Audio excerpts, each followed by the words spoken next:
Vamos, vamos a poner compartir. Vamos a retomar desde aquí.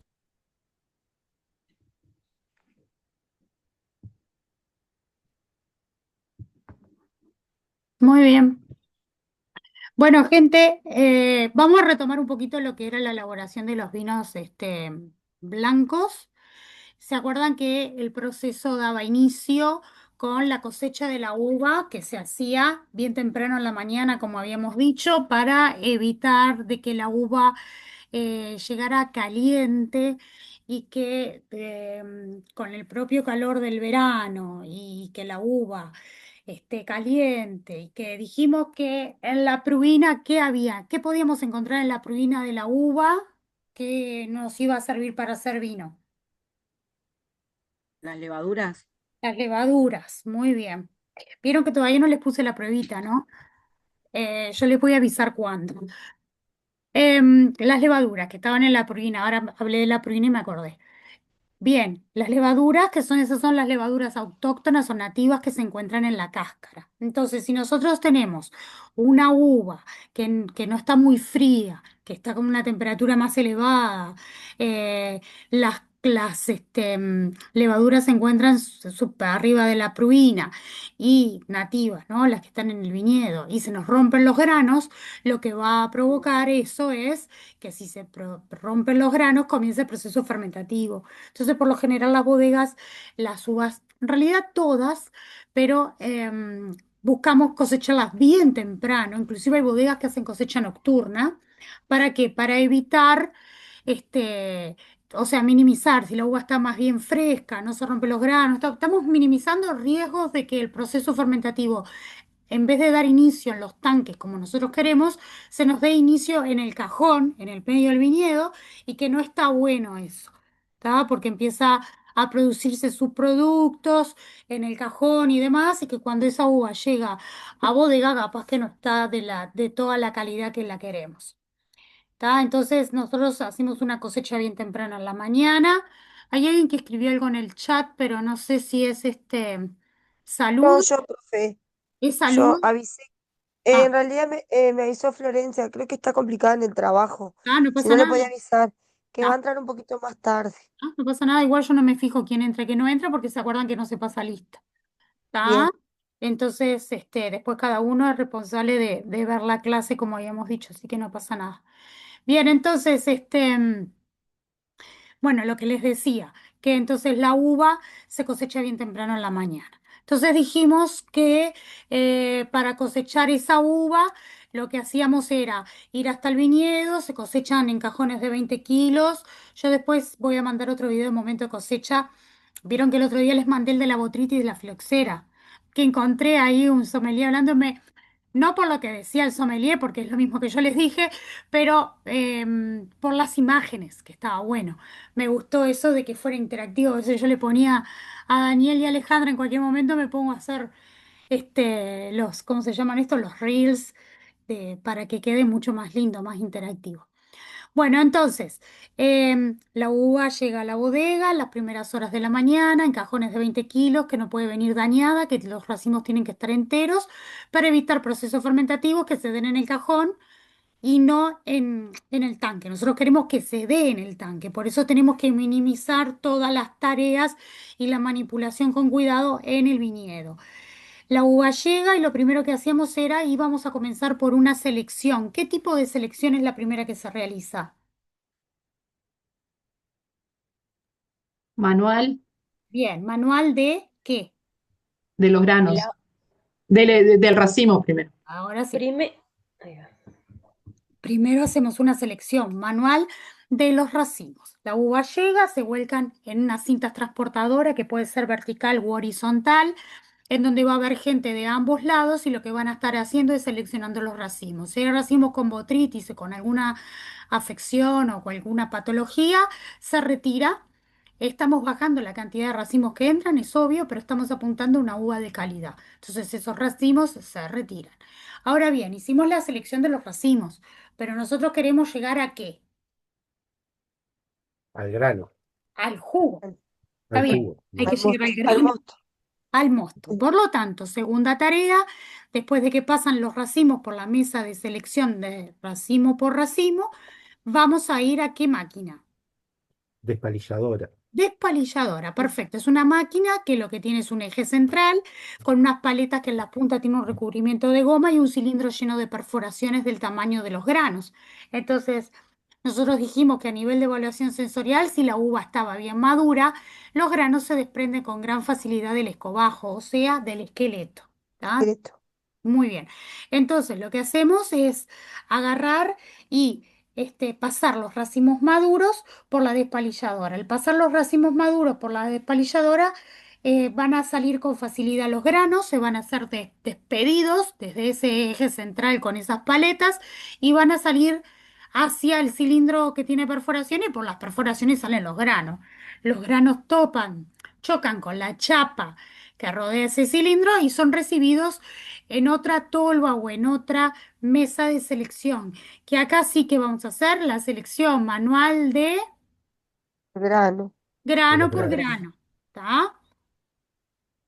Bien.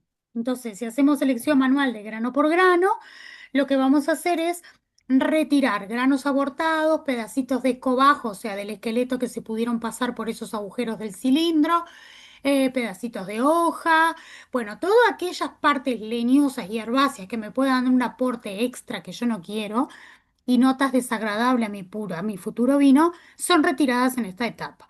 Entonces nos quedamos con los granos. Ahora sí, el concepto que yo tengo es, tengo un grano, ese grano tiene adentro pulpa, adentro tiene, además de pulpa, tiene semillas, dos semillas, y tiene cáscara. Lo que a mí me interesa es el mosto, el jugo que se encuentra en la pulpa. Por lo tanto, de alguna manera tengo que extraer de esa pulpa el jugo. Así que lo primero que hacemos es tratar de completar la prensa, porque la prensa neumática, como un cilindro que yo le mostré un video, se infla y desinfla y lo que hace es apretar esos granos. Si vos apretás un grano, suavemente se rompe la piel y comienza a liberar el jugo, que es el mosto. Entonces, nosotros en la prensa neumática lo que vamos a hacer es separar los granos del jugo y más precisamente cáscaras y semillas por un lado y el jugo por el otro. Mientras que yo estoy completando la prensa, los granos se van apretando entre ellos, se van golpeando, se van abriendo, se rajan porque se golpearon y ahí al estar apretados y abiertos y toda la masa de uva que viene cayendo, me da la posibilidad de hacer el primer jugo de gota. Ese primer jugo de gota es el que drena solamente porque se está completando la prensa, porque hay una máquina de bombeo desde la, ¿cómo se llama? Desde la prensada, perdón, desde la mesa de selección que va a la prensa. Entonces los granos caen adentro de la prensa y todavía no se está prensando. La prensa, la manguera que viene en la mesa de selección está colocada arriba. Entonces, lo único que estoy haciendo nosotros ahora es completar la prensa. Entonces, el propio completar la prensa y los granos que se van golpeando entre ellos hace que drene un primer jugo, que es el de primera calidad. Ese primer jugo le vamos a llamar jugo de gota. ¿Ah? ¿Por qué? Porque nace del goteo de completar la prensa.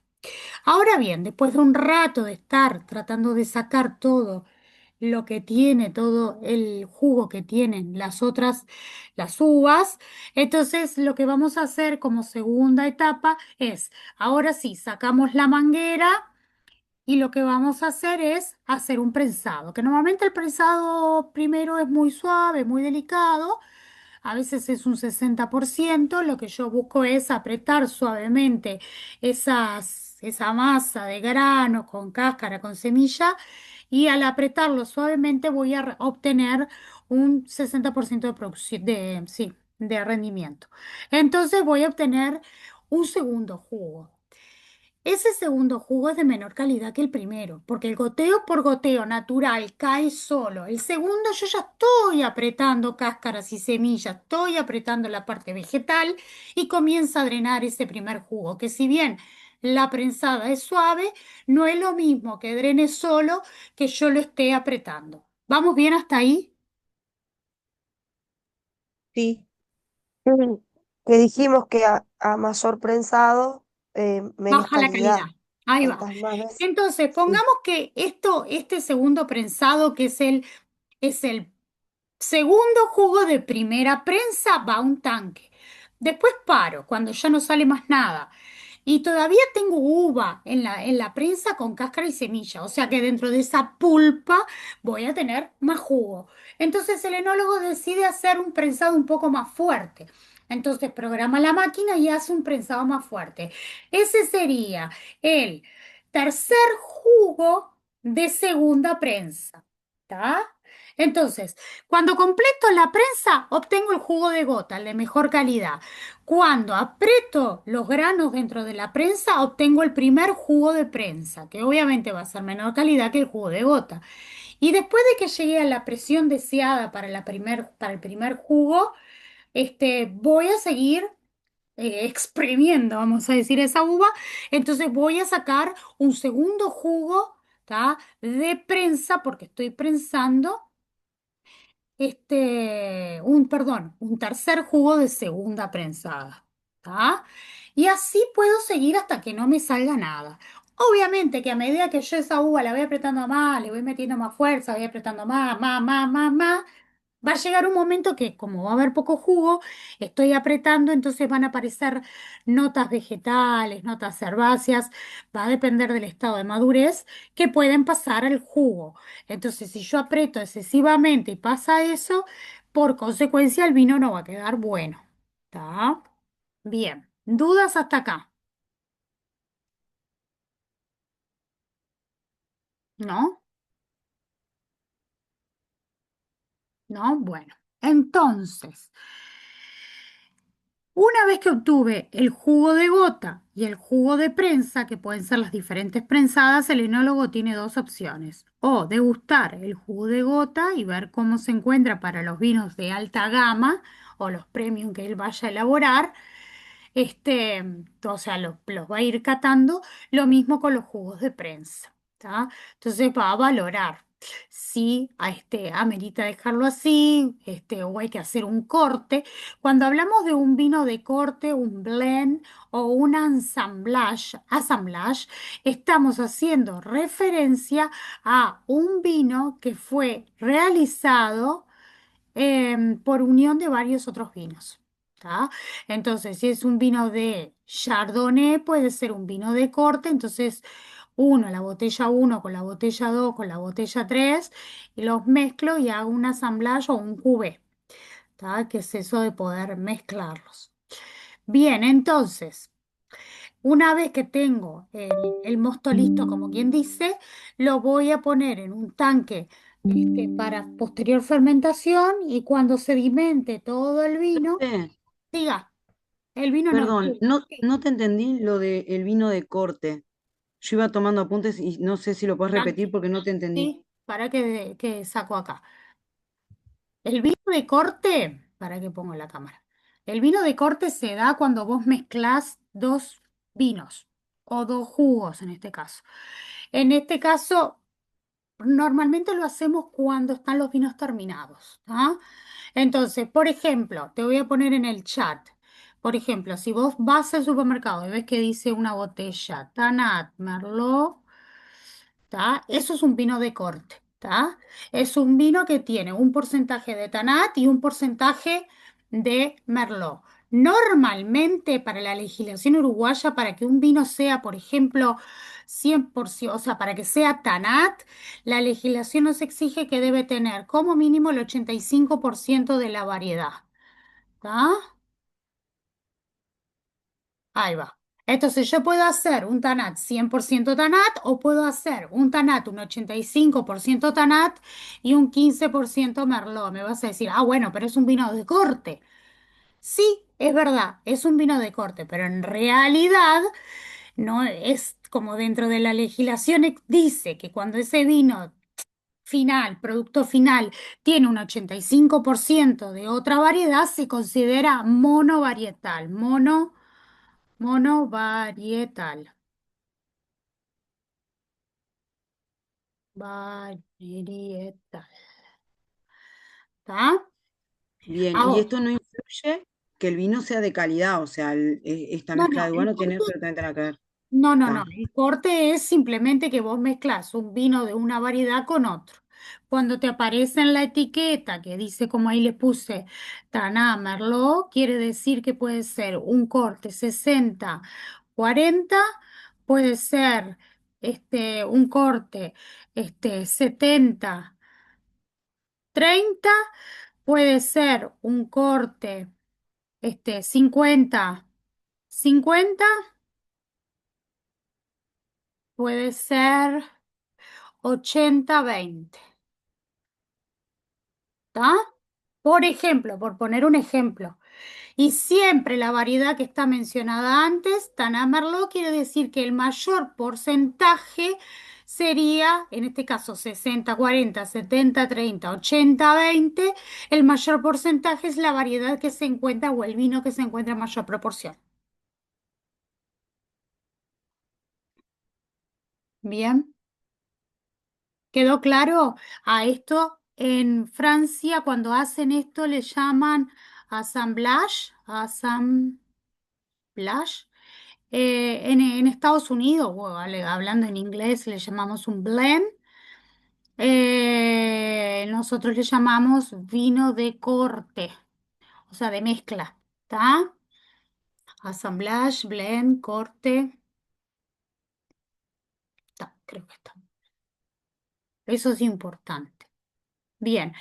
Entonces yo cuando tengo mi mosto terminado, o sea que obtuve mi mosto, lo voy a poner en los tanques de fermentación. Y normalmente no es una cofermentación. Una cofermentación se denomina cuando vos pones Tanat y Merlot juntos, las uvas o los mostos juntos en un mismo tanque. Eso es una cofermentación. Entonces ahí te fermentan juntos las dos variedades. ¿Tá? No es algo muy común que pase eso, pero hay algunos lugares que lo hacen. Lo más común es que fermenten el Tanat primero, el Merlot después, y hagan estos ensayos de ver, ¿cómo se llama? Cómo van quedando los vinos, lo hacen con degustación y van valorizando, o sea, van valorando, perdón, cómo queda el corte, o sea, cómo queda más equilibrado ese vino o ese producto final. Alejandra, ¿me escuchás? ¿Mucho, Álvaro? Una pregunta, ¿el bivarietal de Don Pascual es así, es cofermentación? No, normalmente son vinos No. terminados. Por lo general ya son vinos terminados en tanques separados. Ah, Con, está. con Porque, fermentaciones muy. ¿Sabés cuándo hacen con fermentación? Que si no recuerdo mal, Altos de la Ballena, por ejemplo, que fermenta Taná Viognier, ahí meten la variedad que es una blanca con una tinta, que uno tendería a pensar, ah, bueno, esto es un blanc de noir, ¿se acuerdan? Blanc de noir, el término vino blanco y uvas tinta, que en realidad no, porque si vos estás mezclando tinto con blanco, la fruta te va a quedar un tinto porque el tinto va a predominar. Es como los genes. Un moronito con uno blanquito predomina el morenito, esto es lo mismo, ¿no? Bien, entonces, como la genética. Entonces, son muy pocas las cofermentaciones y por lo general te lo ponen en la etiqueta, aunque la gente no entiende, no sabe lo que es un corte, menos que es una cofermentación. claro, Esto es a nivel técnico para que ustedes sepan. Pero si ustedes van a una visita a bodega y escuchan, ah, esto es una cofermentación de Viognier y Tannat, ya sabés que lo que se hizo fue, se pusieron los granos juntos de dos variedades en el mismo tanque de fermentación para fermentar. Eso es una cofermentación. Por lo general, bien. los blend. Ah, yo acá, sí, también lo puse. Los blenos, los cortes o los assemblages en Francia es con los vinos terminados. Entonces, una vez que yo terminé mi vino blanco o mi vino tinto, hago los ensayos de corte, a ver cómo queda sensorialmente, con qué porcentaje final va a quedar, dependiendo de lo que yo busco. Y ahí lo que hago es vinos terminados. Si yo lo hice en pequeñas probetas y fui ensayando, cuando llego al corte que sensorialmente entiendo se destaca, entonces ahí lo llevo a los tanques de 50-60 mil litros, obtengo un tanque único con el corte deseado y ahí obtengo el producto final. Ok. Pero el de cofermentación es de menor calidad No, con que fermentación el te de dice que pusieron las No, uvas juntas. sí. Pero no se considera que es de menor de calidad que uno que sea de corte, que No, cada uno lo hicieron separado. Ah, ok, no, no, no viene por ahí, viene sino por el proceso que lleva. está bien. Porque yo puedo tener Bien, uva, yo qué sé, Syrah, de uva, vitivinífera de un origen brutal y demás. Y tengo Viognier también de un origen, muy bueno, que no estuvo afectado con nada y los puedo cofermentar juntos. Si es la idea del producto, por lo general no se hace. ¿Tá? O ok. sea, los vinos de corte normalmente lo que se corta o se mezcla son vinos terminados. Es algo raro que sea una cofermentación, no es una técnica habitual que se utilice. Bueno, gracias. No, de nada. ¿Alguna otra duda? ¿No? Bien. Entonces, una vez que yo obtuve el vino de corte, o sea que lo que hice fue vino de corte si es de corte o lo que sea, que yo obtuve el vino, no, el mosto, y le agrego las levaduras, va a comenzar a darse el proceso de fermentación. Que dijimos que en el caso de los blancos es una fermentación que es más bien corta, que dura aproximadamente entre 7 a 10 días, y esa fermentación corta de 7 a 10 días se va a dar a una temperatura controlada entre 14 y 16 grados. O sea que es una temperatura fría, más bien baja, no es muy elevada, en donde se va a dar el proceso fermentativo. Y la fermentación de los blancos, o sea, que ese azúcar se transforme por acción de las levaduras en etanol y el alcohol del vino, dura aproximadamente 10 días. A los 10 días vos vas a obtener terminado ese jugo transformado en vino. Recuerden que las cáscaras y las semillas habían quedado en la prensa. Solo yo obtuve el jugo y el jugo es lo que fermenté. ¿Está? Bien, y ahí si yo fermenté por separado y tuve un espectacular vino blanco, yo qué sé, pues ahora está muy de moda hacer un corte, pero de diferentes añadas o diferentes terroirs o de diferentes viñedos. Entonces te dicen, bueno, este es un vino de corte con uva de Garzón, con uva de Durazno, con uva de, yo qué sé, Santa Lucía.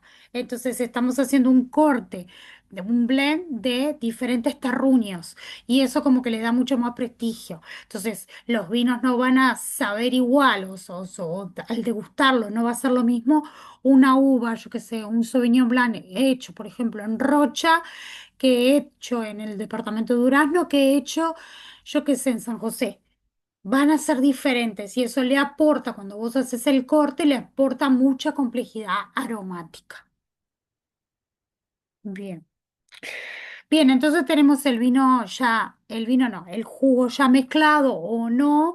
Entonces lo meto en los tanques de fermentación, agrego las levaduras que son seleccionadas, que quiere decir que un enólogo, alguien la seleccionó en la fruta y utilizamos para ese tipo de variedad, ese tipo de fruta, para poder pensar nosotros, o sea, lo que vamos a hacer ahora es tratar de transformar ese jugo de uva en vino y nosotros lo que hacemos es, una vez obtenido el jugo ese, le ponemos levadura, voy de vuelta, le ponemos levadura y lo vamos a transformar. ¿Cuánto tiempo? Va a demorar aproximadamente entre 7 a 10 días y a una temperatura baja. Buscamos que los vinos blancos no fermenten a temperaturas elevadas porque se volatilizan o se nos pierden o se nos escapan los descriptores aromáticos. Entonces la fermentación tiene que ser baja y controlada. Por eso los tanques tienen un sistema de frío que son como una camisa, se le llama. Le voy a mostrar algún tanque de fermentación para que vean. Miren que voy a buscar.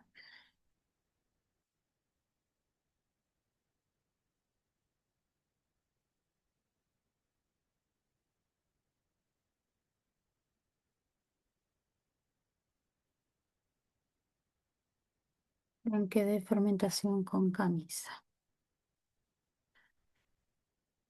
Imágenes. Profe, perdón. Sí, Dijo a baja temperatura, pero a qué de temperatura? 14 a 16, más o menos. Bien. Y es una fermentación cortita, porque nosotros no tenemos, el único trabajo que tiene la levadura es consumir el azúcar para transformarlo en etanol. No hay mucha cosa que nosotros se queda, o sea, de hecho la cáscara y la semilla en el prensado o en la separación de esos jugos quedan en la prensa. Por lo tanto, cáscara y semilla no participa. Vos lo que querés es, a partir de ese jugo, obtener un vino blanco. ¿Está?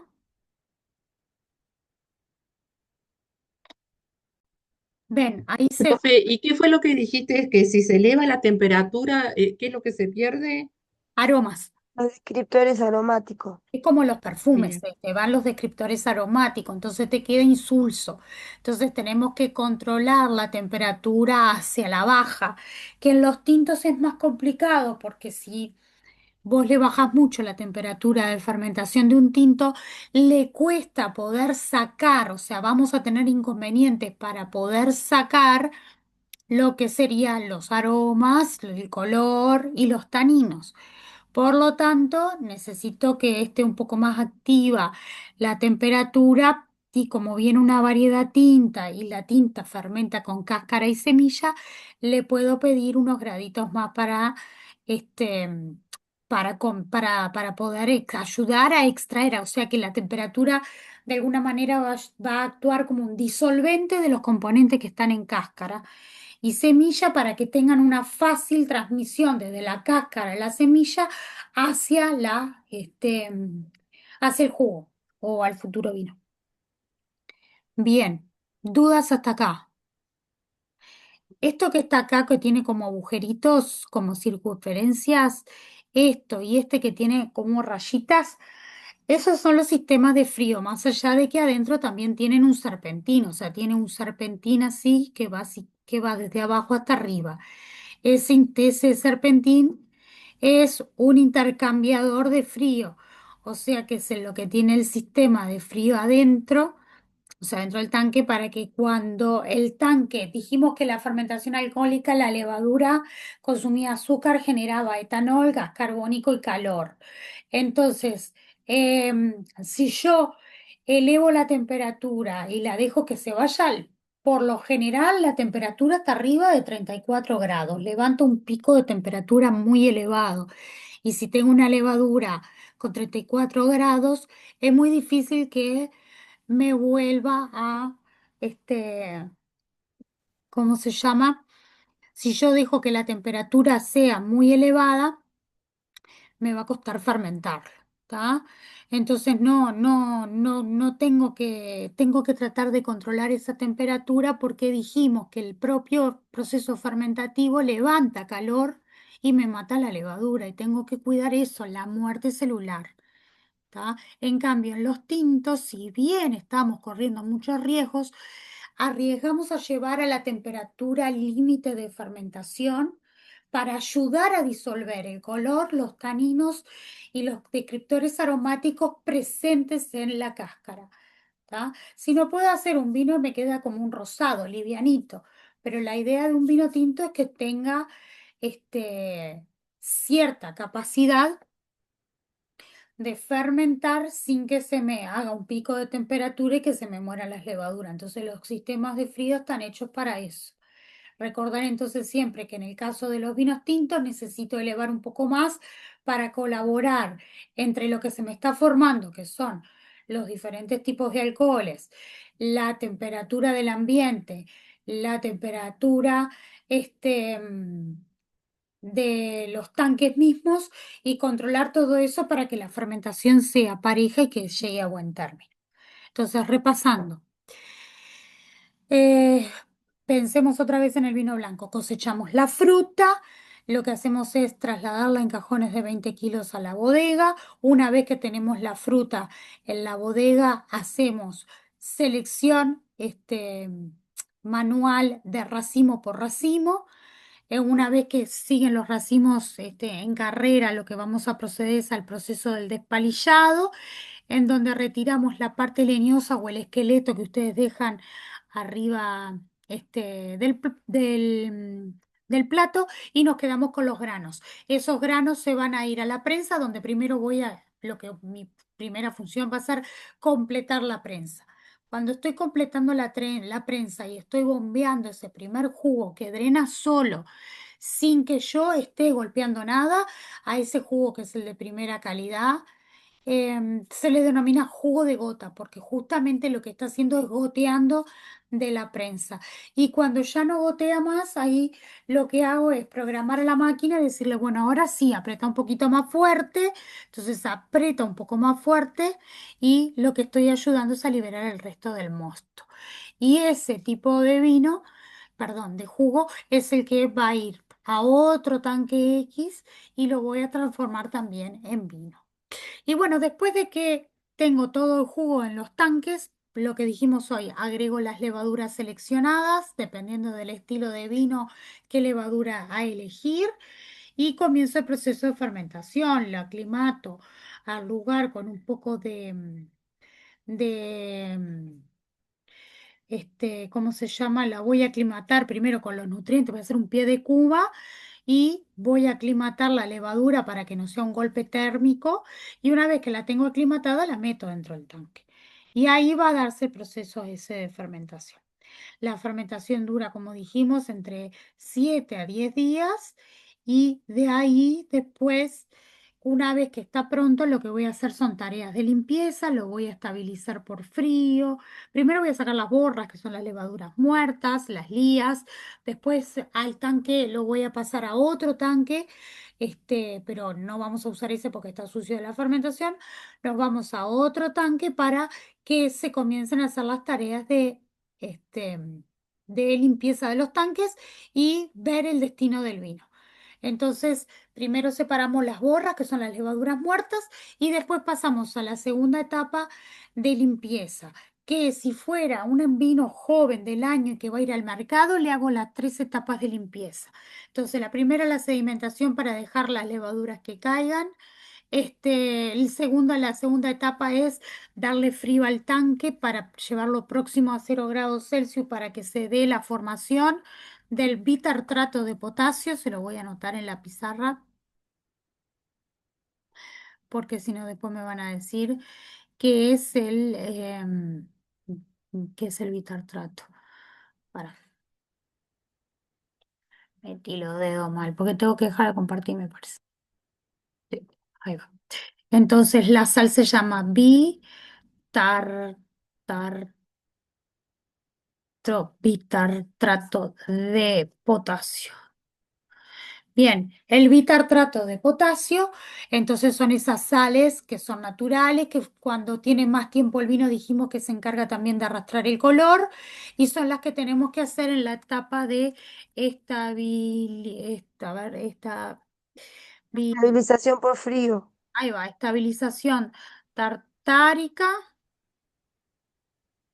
y es mediante la aplicación de frío. Bien, y después que yo primero saqué las levaduras muertas, después lo dejé quietito, dejé que la llevé el tanque a 0 grados y precipitaron las sales de bitartrato, ahora voy a hacer lo que se denomina la clarificación, o sea que si hay partículas de suspensión que por sí solas no caen, colaboro en sumar algo que tenga una partícula opuesta, para que dé comienzo esa limpieza del vino. Entonces la clarificación y por último, lo que voy a hacer es la filtración. La filtración, eh, para que me combine la letra. Bien, la filtración es por un filtro normalmente de celulosa. Celulosa. Es un filtro de papel que lo único que hace es permite pasar el líquido y tiene un tamaño de poro normalmente de 0,42 micras, que es la medida que se utiliza em, lo que se llama esterilizante, antideslizante, no, esterilizante, que quiere decir que los microorganismos que midan ese tamaño van a llegar al poro y van a quedar retenidos. ¿Tá? Y en ese proceso de filtración, ahí se le otorga el brillo al vino. Obviamente que si el vino no tiene brillo y está un poco con sedimento, se va a ver un poco turbio. ¿Tá? Entonces ahí me está indicando de que no estaría del todo pronto ese vino y habría que hacer alguna tarea más de limpieza. Y después dijimos también de que cuando yo le hago algún tipo de estos tratamientos o no le hago, mejor dicho, lo tengo que especificar en la contraetiqueta para que el cliente sepa de que si lo ves un poco turbio o opalescente o que no sé, o que me cuesta visualizarlo, no te asustes, lo hice a propósito, es para que vos sepas de que este vino tiene esta particularidad, ¿tá? Y que lo puedas tomar tranquilo. Bien, dudas hasta acá. Bien, ese vino que cosechamos la fruta temprano, que la procesamos, que la recibimos en bodega, que la despalillamos, que obtuvimos el jugo, que lo ponemos en la prensa. Después que tenemos el jugo, lo fermentamos. Le voy a poner acá, lo voy a poner por las dudas, fermentación alcohólica.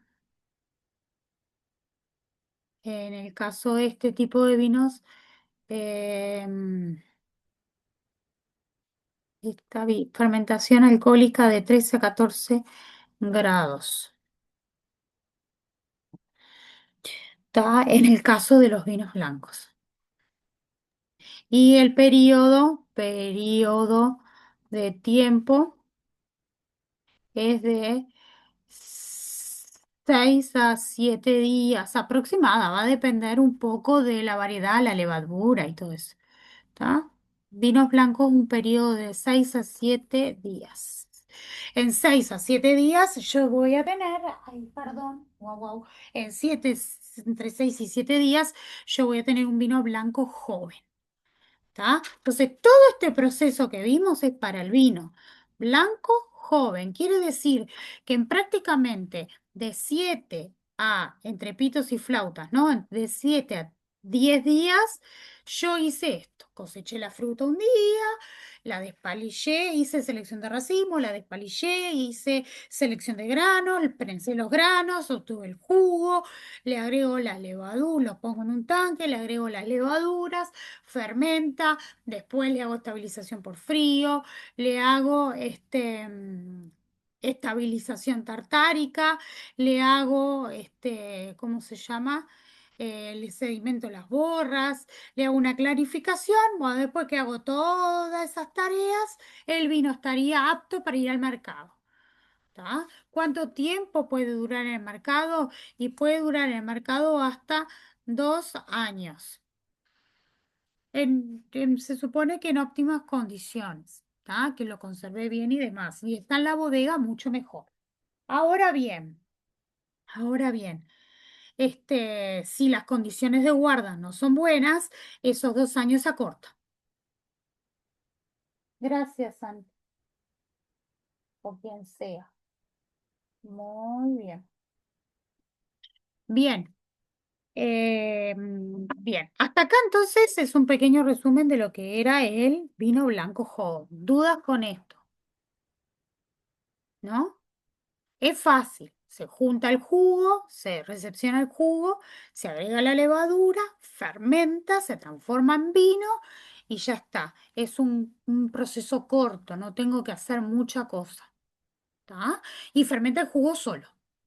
No fermenta con cáscaras ni semillas. Por lo tanto, hay una cosa que tiene que quedar claro. A futuro, si ustedes van a enseñar algo. Un vino blanco joven nunca raspa en la boca. ¿Está? O sea, si vos le preguntás a la gente, ¿cómo sentís el vino? Ay, un poco que siento que me raspa, que no sé qué. No es así. Eso es acidez. ¿Está? Es otra cosa. Porque para que raspe el vino en la boca tiene que haber astringencia. Dijimos que la astringencia es una sensación, la astringencia lo vamos a hacer después cuando veamos sensorial, pero la astringencia es una sensación somatosensorial. O sea que es una sensación táctil en boca. Por lo tanto, como los taninos se encuentran en cáscara en su mayoría y semillas, y las mismas no participan en el proceso fermentativo, No entonces puede haber, no no puede puede haber astringencia. astringencia. Astringencia. Profe, ¿es como una sensación parecida a la acidez? No, no, no. Eso lo podemos ver en sensorial, que todavía no definí, pero ya les dije que tenemos que reunirnos. Yo sigo insistiendo y voy a seguir insistiendo, porque es imposible, ¿está? Pero voy a avanzar un poquito más en el teórico y cuando lleguemos más a ese punto, yo te lo explico ahora, pero no es lo mismo, ¿está? En la teoría. Cuando vos segregás saliva, es acidez. Entonces, si vos agarrás y vas a tu cocina ahora, el que esté en la cocina, se aprieta un limón, unas gotas de limón en la boca, inmediatamente el cuerpo va a reaccionar, las glándulas de acá abajo se van a calambrar y vos vas a comenzar a segregar saliva. ¿Qué hace el cuerpo? El cuerpo va a querer contrarrestar el ataque que está recibiendo por una acidez exógena, o sea, que viene de afuera, y va a tratar de segregar saliva para limpiar la boca. Eso es acidez, es acalambra acá y segregación de saliva. La astringencia es dolor a nivel de la encía, del párpado, del paladar, cualquier cosa, dice, del paladar, de las encías, las mejillas. Es una sensación que raspa.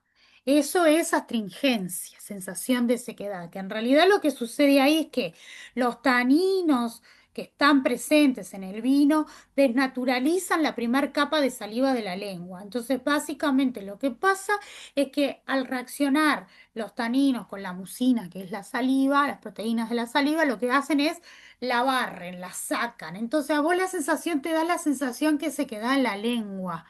No, no es se queda en la lengua, o sea, es que la lengua se quedó sin lubricación porque hubo una reacción.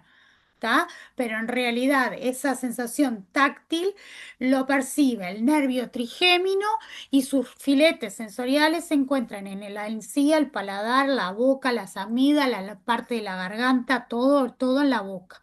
No se percibe en la lengua, mientras que la acidez es percibida en los laterales de abajo de la lengua, acá.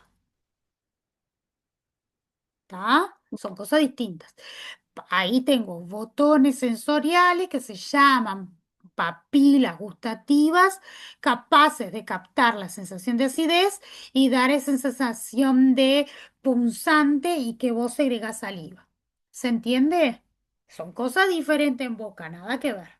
Entonces, un vino no puede ser, un vino joven, blanco, no puede ser astringente. O sea, ay, este vino me raspa. No, estás payando, no sabes lo que quiere decir raspar.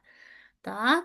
Un vino blanco es imposible que raspe porque no participa cáscara y semilla en el proceso elaborativo, o sea, de elaboración, por lo tanto no hay participación de los taninos ni de cáscara ni de semilla en el proceso. Entonces no puede raspar. Es que no sé identificar qué es lo que me pasa en la boca, entonces digo, este vino raspa. ¿Tá? O a veces, cuando es muy astringente, decís que eh, pa es ¿cómo se llama pa? Dice, es molesto. Bueno, está, en realidad no saben porque no saben cataris qué es lo que se debería de sentir en la lengua. Y eso pasa A con mí el... con los caquis me pasa eso a mí, en la boca. Bueno, La fruta esa. Ah, ¿fruta o y con el los palitos membrillo. esos taquis? No, los caquis. Caqui, Ah, la los fruta. taquis, está, los taquis pensé. No, los taquis no, no. Está, los taquis. No, Está, pero no está mal el ejemplo igual, y aunque no era el taquis, pero eso tiene picante. El picante es una sensación táctil también, ¿está? Y los caquis, no me acuerdo, no me acuerdo cómo se sienten, no, te voy a para allá porque no me acuerdo. Los caquis es el el, amarillito, la el, fruta amarillita. Son naranjas, sí, Naranja, grandotas sí, así. grandota, está. Me pasa Siempre probar. con la cáscara, cuando voy, no con la pulpa. Sí, está. Deben de tener cierta astringencia y da esa sensación. Yo no me acuerdo si probé, creo que sí, porque yo ando probando todo, pero no me acuerdo qué sensación produce. Pero bueno, básicamente eso. Entonces, resumiendo nuevamente, un vino blanco joven es aquel que vos cosechás la fruta, obtenés el jugo, lo fermentaste, lo limpiaste y lo sacaste al mercado. ¿Cuánto tiempo dura en el mercado? Y lo ideal es que te lo tomes ya. Entonces, si yo voy al supermercado y veo un vino blanco que dice atrás del todo cosecha 2025 y adelante tengo un 2024, ni lo pienso, agarro el 2025. Porque es lo que representa lo más fiel de lo como fue la vendimia del 2025. Ya 2024 tiene un año, es un vino viejo. ¿Se entiende? A ver, no es un vino viejo. Por eso el Instituto Nacional de Vitivinicultura no te permite sacar antes de determinada fecha que ellos establecen que vos saques el vino al mercado. Porque si vengo yo o ustedes que ahora saben, no compro 2024, lo clavo en el supermercado o en la licorería. ¿Qué voy a comprar el 2025? Entonces lo que hace el Instituto Nacional de Vitivinicultura es como que retener la venta, o perdón, retener el lanzamiento de la cosecha del año como hasta mayo, junio, para darle tiempo legal, prácticamente un año, a la cosecha anterior a que se venda. Igualmente la gente va al supermercado y dice, ay, cuanto más viejo, mejor. Y se llevan los clavos, todos felices. ¿Está? Porque se están llevando los vinos más viejos, todos contentos, y dejan los nuevos, y yo sé que los nuevos van a quedar más tiempo en el mercado. O sea, que van a aguantar un poco más porque se están llevando los viejos, básicamente. ¿Se entendió? Sí. Bien. Sí. Dudas con la elaboración de los vinos blancos jóvenes. Ahora la vamos a complicar un poco más. Esto sería, lo voy a poner en el chat, esto sería lo que yo le llamo vino blanco uno, que es un vino blanco joven. O sea que prácticamente entre que vos lo fermentás, le haces las limpiezas y demás, ponele que 20 días, 30 días tenés un vino blanco hecho. ¿Tá? Porque la sedimentación en frío, la estabilización por frío es una semana, ponele a 0 grados. La, la clarificación, bueno, eso es bastante más rápido. Entre una cosa y la otra te lleva prácticamente un mes hacerlo. ¿Tá? Y va a salir al mercado con el año, va a decir 2025. ¿Tá? ¿Hasta ahí vamos bien? ¿Cómo estamos de tiempo? Porque yo estoy perdida. Daniel es el que mi apuntador que me dice cómo estamos de tiempo. O sea, no lo del tiempo que nos falta, sino cuánto por la grabación, porque la vez pasada se me hizo muy extensa. No me acuerdo en qué grupo fue y no me bajó el video. Igual no estamos viendo nada, pero por las dudas le damos un poquito más. ¿Qué empezamos nosotros? Como 17, ¿no? No me la quiero arriesgar. ¿Quieren hacer un pequeño cortecito y terminamos los otros vinos blancos? Tengo miedo que la grabación quede muy extensa y no puedan ver el video. Sí, está bien. ¿Está? Son Dale. 18:01 que cortamos 5 10 minutos. Vamos a cortar 10 minutitos porque 5 no nos dan. Entre que te parás de la silla, te sacás el auricular, ya hay que volver. ¿Está? Bien, Y nos conectamos y hacemos los otros vinos y hoy liquidamos vino blanco. ¿Está? bueno, Perfecto. Porque después Dale, de profe. entender este proceso, el otro es rápido. Si me da, arranco con los tintos, obvio. ¿Está? Bueno, a ver, ¿dónde que tengo que primero parar?